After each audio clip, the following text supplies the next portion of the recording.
Ben, welcome to Inside Albania. As you just said, you are the godfather of this podcast. We started this when you were the director of Euronews, so it's only right that I invite you here today. I'm glad you accepted. Finally. Now, let's look back. Over your career, you've worn many hats. You've been a politician, you've been a media mogul, you are a very successful writer, and you are a very well-known photographer as well. Which role do you think defines you best overall, and maybe now, maybe they're different? First of all, because we're going to speak about it later, I think, I'm not a photographer.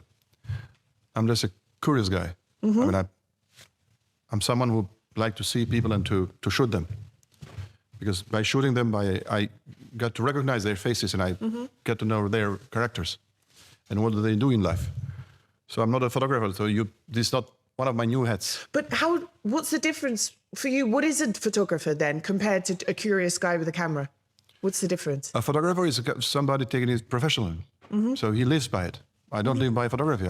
I just enjoy it. You know, it helps me get to know people in Albania a little bit and other countries where I've been for shooting. So it's just a curiosity. I just want to wander to see people and to get to recognize them, to understand how they feel, how they cry, when they cry, why they cry, how they walk, how they live in general. This is how I use the photography. And documenting a moment in time, perhaps as well. This country's changing very quickly. Depending. But what I do, I mean, I'll probably explain it later, but I can do it now. What I do is street photography, it's called. It's called street photography. It's a kind of different photography when comparing to taking people in the studios and telling them what to wear, not to wear, what glasses to have, how to smile. You know, you might be upset and you have to smile when you go to a studio. Yes. In the street, people, they don't know me. Sometimes they don't see me at all. I can shoot them from 200 meters, they don't see me at all. Sometimes they see me, but they're just ordinary people. They do whatever they like. Sometimes they say no. They don't want me to shoot them. This is what I was going to ask. Have you ever had a moment where you've been like, oh, this is the best picture, and you take it? Not too many, but I had sometimes. Yeah. I had some quarrels sometimes, especially in some wild areas of Albania. Yes. Where people said, please don't shoot us, and they were getting angry at me. But most of the time they know me, so they accept. Yeah. So again, the question, if you're not a photographer, you're a curious guy. I like to be a writer. I like to be a writer. This is my biggest hat. I mean, the most enjoyable one. And this is what I enjoy most. And I do almost every day now. Was it something you did from a young age, or that came later in life? No, I was growing up with that kind of will or desire or wish, because I'm viewing other writers in my family. My grandfather and my father were writers also, and I've been seeing them since I was a kid. And this is what I had. I mean, I was always dreaming to do it, and I'm doing it finally, and I'm enjoying it. And I have a book each year, almost now. Yeah, this is what I was going to say. You're prolific. You write fast. Luckily enough, yes. Yeah. I can write a book in a week, which happened to my last book. I published a book last year on artificial intelligence, and it was written in probably 10 days. Wow. It was very fast. But is that like... But not always. 9 a.m. till 6 p.m. solid writing, or...? No. There is... I mean, probably the process of writing now, it is becoming a little bit more slow. Probably might because of age. I don't know. I mean, I used to write even 10 pages a day. And now it goes from 1 to 2, when I'm very lucky, 3. Yeah. My mind is working on other things. This is how I explain it. Do you ever get writer's block? I get it sometimes. Some days I can write 10,000 words. I can do it. It just pours out of me. And then other days, like I'm writing a book at the moment and I just can't find the words. It happens. Yeah. How do you deal with it? If you do it frequently, I mean, it gets kind of habit. It's like walking or like eating. I mean, you have to eat every day because it's a kind of habit. And writing is like that. If you do it every day, you will do it every day again. So I kind of have to force myself a bit. Yeah, and just have to distract yourself from other things. Yeah. Distraction is the only enemy of difficult in election season and with a 5-year-old. Now, looking back at your career and all these various sort of areas you've excelled in and worked in, what is the legacy you want to leave? You know, what's the purpose? It's too early for me to talk about legacy. Do I look so? No. So, not at all. But, you know, okay, I am 38. I hope that I leave something that my daughter's proud of, you know, and that will inspire her to remain in the country. That's my reason for doing what I do. So I don't think we're too old to think about, you know, what the intention behind our work is, you know, how we might be remembered. Books, I mean, this is what I like. I want to have plenty of books so people could read them and my kids say, yeah, our father was a good writer. Well, actually, I think your books, I mean, have certainly been a bit prophetic. The one, Complotti, for example. This... You haven't read it, yeah? I've read some of it, but I'm struggling because it's in Albanian at the moment. But I know the story. I know the story. If I still was in the Euronews, I would ask from you to make the podcast in Albanian. And you have to do it someday. I should. You should do it someday. Well, what about the foreign viewers? You have to do subtitles. Subtitles, yeah. But I do a mix. I do, you know, when I go out and do interviews. Anyway, about Complotti. Yes, tell me. Because you wrote about this and... You were at the Libra, you told me. I remember. At the Libra ship yesterday. But then a few weeks later, this, I don't know if it was a few weeks or a few months later, that deal with Italy was signed about, you know, more migrants coming. And it was really interesting from my point of view as well. You know, I've grown up in a multicultural society. We have Asian mayors and we've had Asian prime ministers and everything, you know. But this idea of having maybe an Afghan origin mayor or politician and this intercultural mixing is very alien here. Yeah, this is one of the few cases when photography helps writing. I was going in Shenzhen 3 years ago to make pictures of some Afghan living there. Because, you know, when the Taliban took Afghanistan in 2021, to 2021, August, the Americans left Afghanistan. And they took with them thousands of Afghanis, being teachers or being spies or being people working for the embassies, working for them. Because they were afraid if they kept them, I mean, the Taliban kept them, they'll kill them and they'll take information from them. So they took them 3,000, I don't know, maybe more.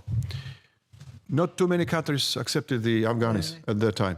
The Albanian government did well, and they accepted them. And some 2,000 probably were living in Shenzhen, in the hotels of Shenzhen. Americans were paying, and they're still living there. Yeah. And what they do there is they don't work, but their kids are sent to school. Yes. So the main school of Shenzhen is divided into two terms. I mean, by midday, the Albanians go there. By afternoon, the Afghanis go. This is how they share the same school. And I was picturing girls and boys and women and men there, and talking to them, and talking to Albanians living in Shenzhen. I was thinking, what happens if America doesn't take them? And it's happening. Which is happening. Which is happening because Trump decided not to take them anymore. So he froze this process of vetting, and they are still there. Yes. Some hundreds, I don't know. More have come, actually. It's acted as a pull factor. So taking pictures from them, I was thinking, if they remain in Albania, and they have they give birth to many children now. So their birth rate is 1 to 4, from 1 to 5. Ours is decreasing. 1 to 1.3 or 0.6. So if they stay in Shenzhen, what happens in 20 years? They'll become a majority. And if they become a majority, the mayor will be Afghani. This is how my book was taking some light. And what was the reaction? So I created the book by taking pictures, by photography. What was the reaction to that? I can imagine there were a few, you know, it's a touchy subject. Albanians are very proud to be Albanian, and this idea of this sort of ethnic mixing and having a mayor that's maybe I can imagine not everyone reacted. Yeah, the book explains this. I mean, the book explains how the two communities tried to emerge, but they couldn't. And the Afghanis became so powerful because they had the mayor. I mean, in my book, of course, it's a fiction. Yes. Happening in 2044, so 20 years from now. And the Afghanis in the book, I mean, they became so powerful. They took the municipality, and after the guy who was running the municipality, he became Minister of Defense of Albania. And after becoming Minister of Defense, he created a small Afghan army. And they said, we cannot go back to Afghanistan. Let's take a new Afghanistan, a small Afghanistan in the middle of Europe. And this was their dream. And they tried to do it, and they had some clash with the Albanians. And this is how the book explains. But they couldn't, of course. The Albanians were much more smarter in the book. But there's nothing to, I mean, I mean, the creation of a state, you know, maybe The this Afghans is definitely fiction. could not do it. But Could the not do it. rest is sort of prophetic in a way, you know. It is what is probably going to happen. So, in the book, we could keep our country, at least. Yes, yes. Yeah, was not taken from us. But like this. Although I have nothing against them. No. I'm very pro that we can take immigrants. And some days will happen, of course. I spend a lot of time in Shenzhen. I see them in the shop speaking some words of Albanian now, and the local people I think they're acclimatized now. Shenzhenis. Yeah. They start to have taxis. They start to have small shops. Yes. They're going to have teachers there. I see them. They have like kids clubs. They play volleyball on the beach and things. There's activities. They always say hello as well, like when I pass them and things like that. But I do see it as prophetic in a way, because Albania has not had sort of waves of migration like other countries have. You know, now we're seeing a lot more people coming from India and Bangladesh for work, for the Philippines. We'll have more. In 10 years, we'll be more. Yeah. So, if you go to Durrës, most of the restaurants there have even Filipinos and Indonesians, but especially Filipinos. Filipinos working as waiters and chiefs and I mean, part of stuff, you know. Yeah. And I was in Durrës probably a month ago, and I was photographing in the beach, and they were constructing a new road, and there was a Albanian company doing it. And out of probably 6 workers, 4 were Bangladeshi, because I asked them, and they were dark skin, you know. Visibly, yeah. Yeah, and I asked them, and they said, we are from Bangladesh. And we're 6 workers, out of 6, 4 were Bangladeshis. Yeah. This will be Albania in 10 years and 20 years maybe. Yeah. Will be, I mean, even the studio will have people coming from other areas. Yeah. It will be difficult, but it's necessary. But this is the thing, with so many Albanians leaving and these new communities being formed here, do you see we might be facing problems like in other parts of Europe in the future? Is there a risk of losing the Albanian identity? Is it too late to... No, but we are, I mean, every country, every people in the world, they think they're specific. But we have, as Albanians, we have such a strong, potential of keeping our identity through centuries. Yes. We could lose our identity 5 centuries ago when Turks came in.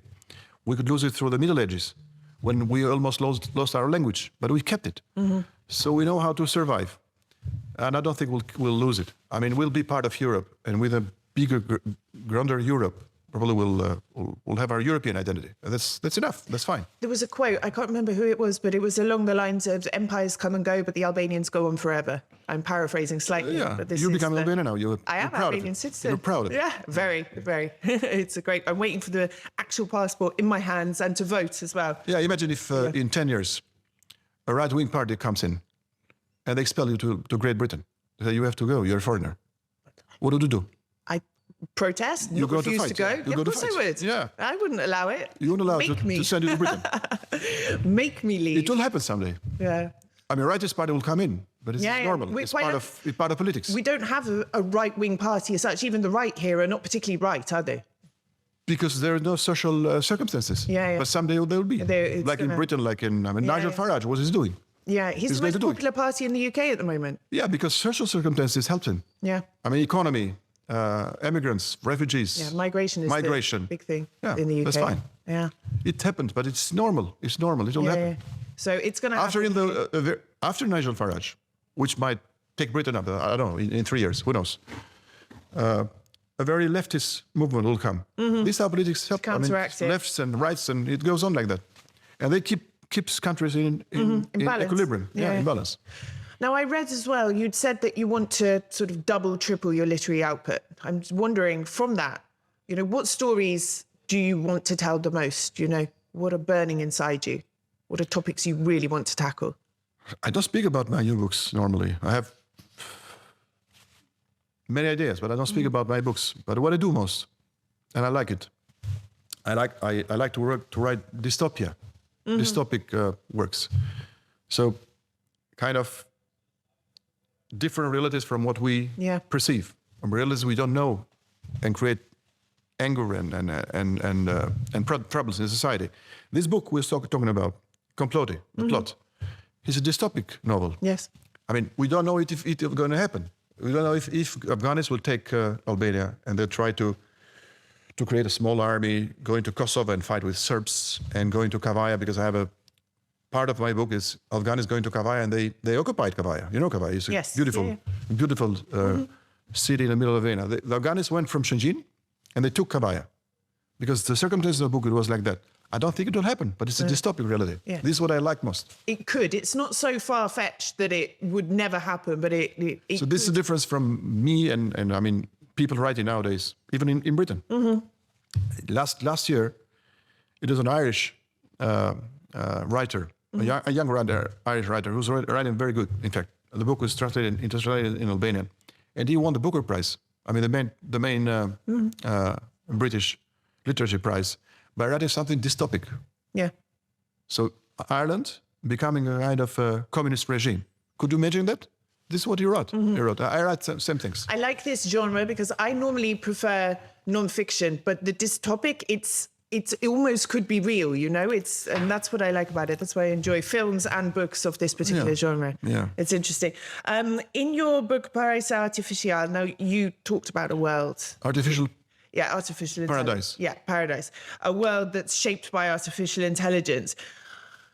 Do you think technology is going to succeed in this way? Do you think it's going to take over, especially as you wrote sort of where God has failed? Is it going to really revolutionize our lives in this way? Sure. Yeah. How soon are we looking at? Like the progress AI has made from when I first heard about ChatGPT to what we can do with it today is scary. Yeah. And that's the tip of the iceberg. In less than a year, yeah. Yeah. In less than a year. You can use ChatGPT for anything you want. Yes. Yeah. I think so. I mean, I'm sure about it. The progress of AI will be immense in 10 or 20 years. It will change our societies forever, I think, to the point we cannot imagine. And I think it will come for the good. It might come for the bad. Who knows? I mean, probably we don't know. We cannot understand yet what's going on and who will control these powers. But it seems to that big tech, especially in America and China, this is what they're fighting for. Yes. For the future of AI or AI. It's not a question of money anymore because they have so much money. It's a question of control of the world. And this is what we have to fear a little bit. And but politicians are I see the bright side of it. I mean, I see how the AI was going to exchange us, it made us clever, made us work better. Try to, if AI will replace labor, I mean, physical labor, it will be biggest revolution in human history, I think. Because people still working, I mean, on, physical labor, it's kind of slavery. Yeah. And if robots will take on humans, I mean, you can be a journalist still, but a taxi driver doing the physical work, why should I have taxi drivers anymore? We can have driverless cars. And it's like a machine. You enter your destination and it sends there. And you pay your money with a credit card and he goes whatever he wants. Why should I have drivers? Why should I have, pilots? But what about authors and journalists being under threat? You can just add a couple of prompts. I tried it. Sometimes. How did it go? It's not better than me. No. Not yet. Not yet. But it could be on use. I mean, if you're in love, I say it sometimes when I make big talks with people in different cities of Albania, and I want to make it funny.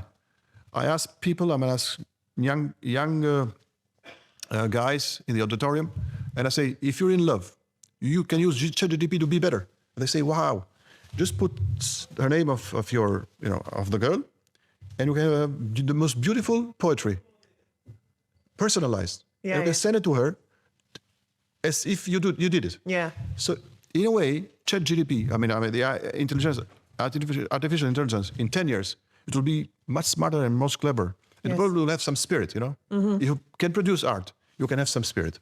It can have some spirit, I don't know. Probably it will never have conscience.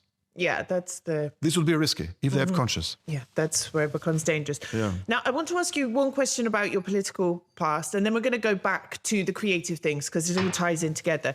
I want to ask you, would you ever consider going back into politics? No, I don't think so. No? I don't think so. The creative way is the way forward for you? I don't think so. I enjoyed it when I was there, and I had lots of troubles and a lot of struggles. I was fighting most of the time, so I don't want to do it again. So my next question is, How has your experience in politics influenced your photography and also your writing, if it has? Sometimes it had, yeah. Yeah, sometimes it had. I had two political novels 10 years ago. One of those was very successful. I mean, it was too much talk about it. It was kind of bestseller, yeah.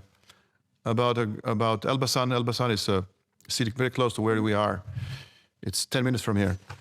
And I was writing a novel 2015, probably, 10 years ago, called The Candidate. And it tells about the candidate for the municipality. Yeah.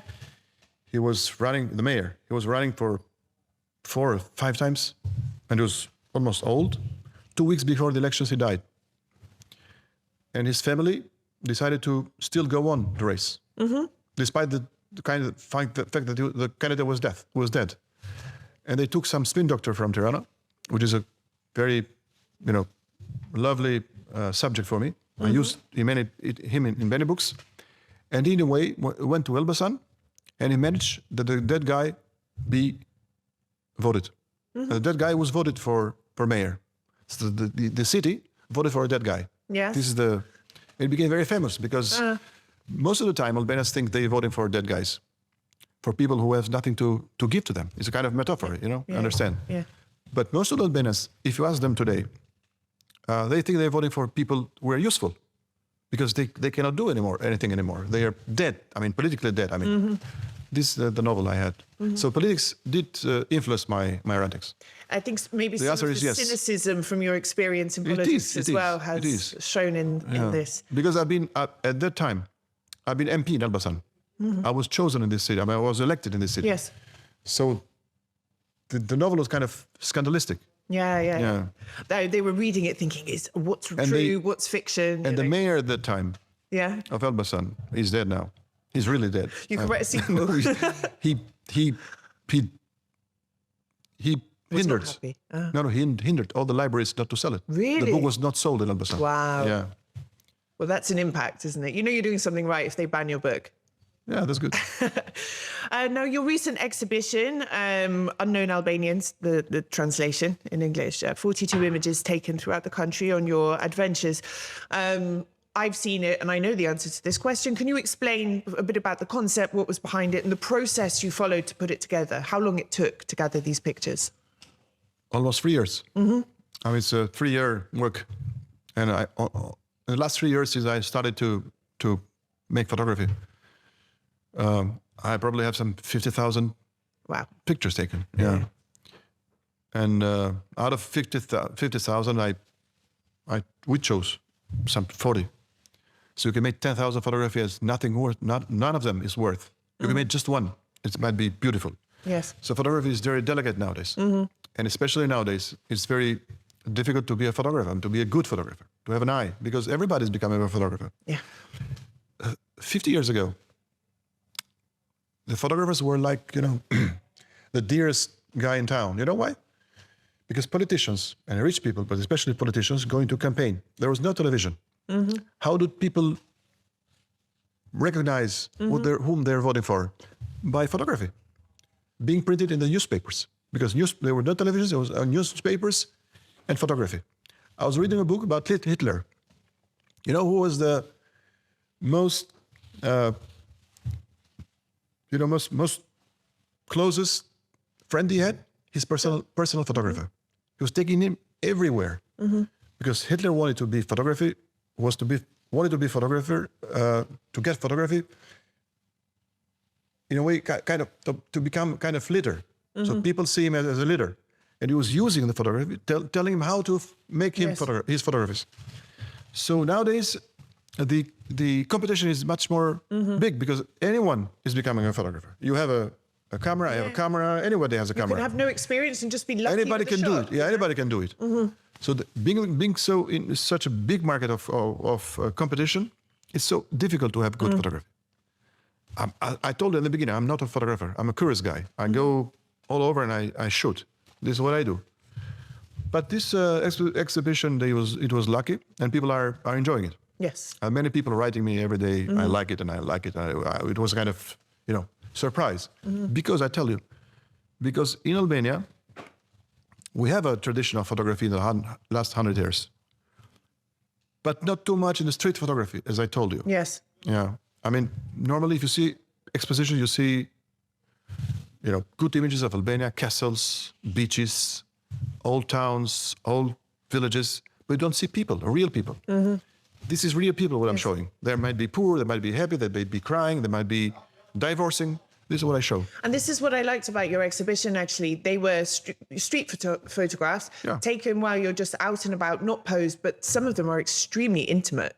Like, it's like you've captured a moment that I'd almost feel awkward to have captured, you know, not in a bad way, you know, but when you look at them and you think, wow, that was a second that person didn't know. It's so intimate. You can see into their soul, you know, and you feel a bit like you've sort of taken a part of them, but that's a good thing. That you've managed to capture this while just doing it on an ad hoc basis, because some of those pictures, you look at them and you think, wow, that is almost, you would have to get someone to pose for that because they're so intimate. And you've captured the moment at exactly the right, like the girls on the steps when they're sort of about to kiss each other, or the couple. They're staged, they know. Okay, but the girl and the boy, and I think she's leaning against a pillar, and they're definitely talking about their relationship or something. Sure. They're not. They don't know. They don't know that. Yeah, exactly. I've been probably 100 meters from them, and they haven't seen me. No, they haven't seen me. It's just natural. Have they seen the picture? Have they? I don't know. That's a big one. You've seen it. Yeah. I was like, they're definitely about to break up, or he's done something wrong. You know, it was a really personal moment. And the guy on the bus, and you see his face looking through the window, and he just looks. There's just this emotion in his face, you know, and it's such a raw moment you've captured for him. I like you. You enjoyed it. Yes, I did. My daughter did as well. She liked it. Actually, I've just bought a new camera now because I want to. I've been taking just with this, but I want to step things up a little bit. This is good, but the camera is better, of course. Yeah, I mean, exactly. It's much the more quality, the things. Now, your photos are often, normally, and definitely in this exhibition, they're all in black and white. Is that by choice? And what do you think that taking away color reveals? I don't know that. Many people ask me about it, but I enjoy black and white still. And when I mean, normally when I take pictures, it's in colors. Through a computer, you do it black and white through the app. But I don't take the. I mean, even if I see pictures of other big photographers, I enjoy all them black and white. I don't know why. I mean, I like it. I like it. It expresses the human nature, I think, better than colors. Yes. Yeah. Maybe because it strips away some distraction you get from color. I don't know. Things like that. Because sometimes when I've played with photos, I've liked the color version, then I put it in black and white, and it's a completely different image. It's different, yeah. Or there's an image I hate. I made you a picture. I made a picture. Yes, you did. It was in black and white, yeah? Yes, it was a black and white picture. The one in black and white is better than the one in colors. Yeah. I did it. Yes, at the back here. Yeah, back here, yeah. So this is it often reveals a lot, but I can't put my finger on why. What's the most difficult subject, person, place, moment you've ever tried to photograph? I told you I was once in Kavaya, which is a very, ethical city, and the people I love them. They know how to behave, and they're very welcoming. And I was taking photography in a very small, narrow street. It was a kind of winter afternoon, and I saw a motorcycle in the street, and I was trying to, because what I do, it's trying to combine things with people. You can take a beautiful car, but it's nothing. It's no photography. But if you show a guy on top of that beautiful car, and it was just sitting there, and or probably making a heck of a comp, or probably writing something on top of the car, it's a beautiful photography. So I was seeing a motorcycle parked in the street, and I was trying to wait so somebody comes in. So I have both, the motorcycle and the guy. And the guy who comes, who used to be the owner, he was shouting at me, saying, why are you photographing here? And he was shouting, I was still taking pictures. And he came in front of me and said, I'll kill you. He was kind of mad guy. And when he said so, I became mad, of course, because I'm a man.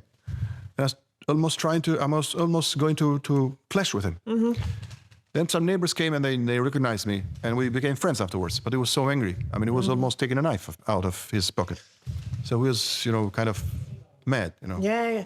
I don't know, but it never happened to me. I mean, there are lots of women, especially in Muslim They don't want burqa, they don't want to get photographed. But the rest, I've had it in fine. some northern areas, more rural areas. They don't want their faces anywhere. You know, men and women, they're very sort of... it depends. I've been shooting in Africa. It's worse. In Africa, they ask you for money. Uh-huh. Yeah, I've been shooting a lot in Africa, in Kenya, Morocco, Egypt. They ask you for money. And if you pay, they're not the same.